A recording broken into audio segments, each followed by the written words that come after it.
Estamos de volta com o último bloco do Conversas Cruzadas, hoje falando dos 50 anos do golpe militar. É um assunto, assim como vários que a gente tem feito aqui no programa, inesgotável. Então, uma hora talvez seja pouco tempo. Faltarão muitos tópicos ainda que poderiam ser abordados, mas nós temos aí uma limitação cronológica. Mas eu queria, antes de abrir para as considerações finais, registrar o Jorge Manioto, que entrou em contato conosco pelo Facebook.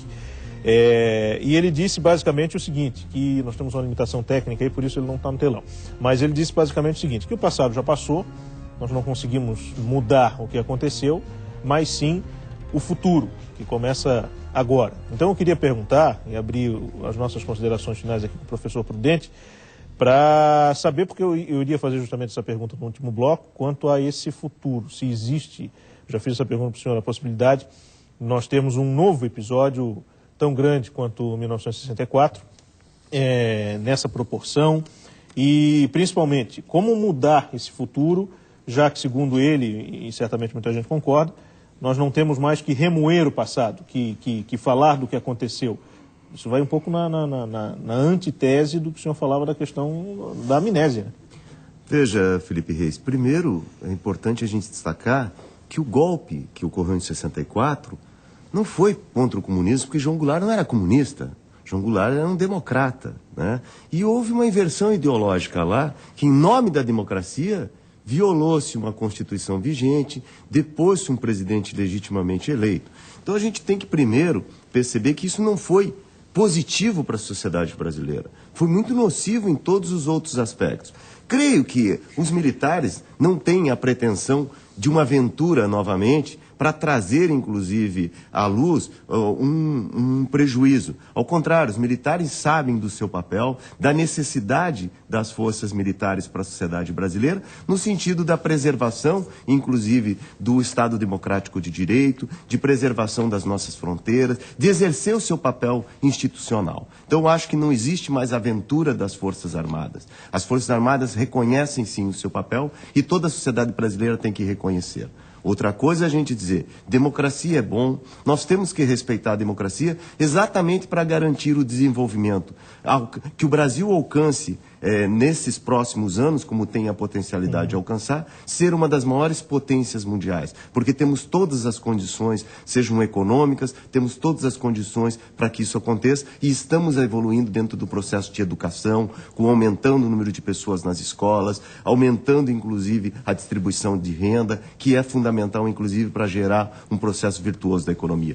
Então, particularmente, eu não acredito nisso, eu acredito que na verdade a sociedade brasileira está madura e as nossas instituições estão maduras. Mas para isso a gente tem que garantir esse trabalho de memória. E para finalizar, eu queria convidar a todas as pessoas que estão assistindo para que participem no SISUS, que está aberto esse seminário 1964, o golpe que não deve ser esquecido, é franqueado a todos no período da manhã e no período da noite. Muito obrigado. Eu ia fazer justamente esse lembrete, a programação vai até a próxima sexta-feira, tem filme, tem discussão, tem leitura dramática, tem uma série de atividades que ajudam a compreender um pouco mais esses anos que passaram com muita memória, certamente, aqui no Brasil. Virgínius Lianza da França, te agradeço desde já a participação e também gostaria de ouvir tuas últimas palavras e tuas considerações. Eu que agradeço, Felipe, essa oportunidade que nos é dada, e eu deixaria duas pequenas mensagens. A primeira é de que é inaceitável, sob qualquer hipótese, de que a soberania do nosso Estado, ela seja utilizada como um álibi para o cometimento de crimes contra a humanidade. E dizer ao Jorge, que nos acompanhou e nos deixou a mensagem do Facebook, de que uma pequena mensagem, não roubando, mas me apropriando devidamente com o devido consentimento do nosso ex-presidente do Conselho Federal da Ordem dos Advogados do Brasil, nosso grande irmão de caminhada, o César Brito, que ele dizia certa passagem de que conhecer a história é ter a certeza de que o amanhã nascerá sem erros e que o hoje que olha para o passado é o mesmo olhar que projeta o futuro. Então, o futuro não está de forma alguma em separado do nosso passado, e a construção conceitual de toda a nossa existência, ela tem que estar pautada nessa memória e nesse conhecimento. Obrigado. Rosângela de Souza, advogada, membro do Conselho do Coletivo Catarinense Memória, Verdade e Justiça. Olha, é importante conhecer a verdade, é importante conhecer o passado, porque, como nós falamos aqui no nosso jornal, a gente tem que lembrar, não podemos esquecer do que aconteceu, e como o nosso companheiro falou, né, para que nunca mais, para que os erros não se repitam. Como ele possivelmente, essa pessoa que falou que é bom esquecer, o Jorge, ele deve lembrar, ele deve gostar de lembrar da infância dele, das coisas boas e das coisas ruins, do que aconteceu com os antepassados dele, como que eles viveram, de que forma, né, que a família se construiu. Da mesma forma é a nação brasileira. Sim. E a questão e não só a ditadura militar, mas para nós, que somos do coletivo Memória, Verdade e Justiça, nós queremos reconstruir essa história e, principalmente, colocar todas as mentiras que se fizeram em cima disso, desmistificar e desconstruir essas mentiras. Por exemplo, sobre a questão da corrupção. Sim. Eu não tive tempo de falar, mas quando eu era estudante, eu sempre estudei em escola pública. Fiz desde o primeiro ano até a Universidade Federal, foi escola pública.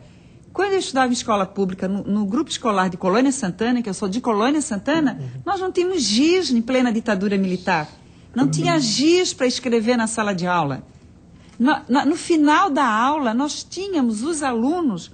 A primeira vez que eu senti dor na perna, que eu não sabia que dor que era aquela que foi reumatismo da água, é que eu tinha que lavar a sala. Sim.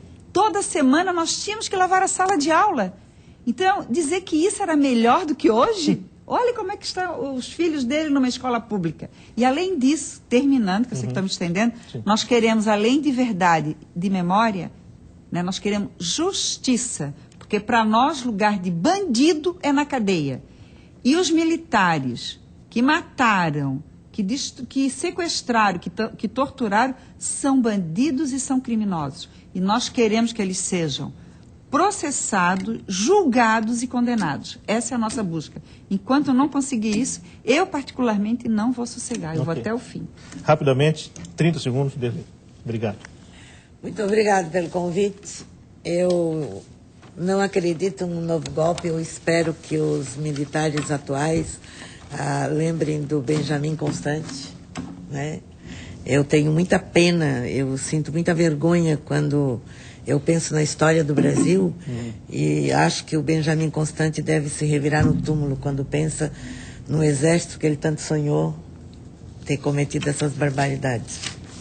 Muito obrigado aos nossos convidados que hoje nos ajudaram a falar um pouco mais sobre os 50 anos do golpe militar no Brasil e também em Santa Catarina. Você pode rever esse e outros programas no site tvcomsc.com.br. Conversas Cruzadas, quem decide tem opinião, assiste. Boa noite.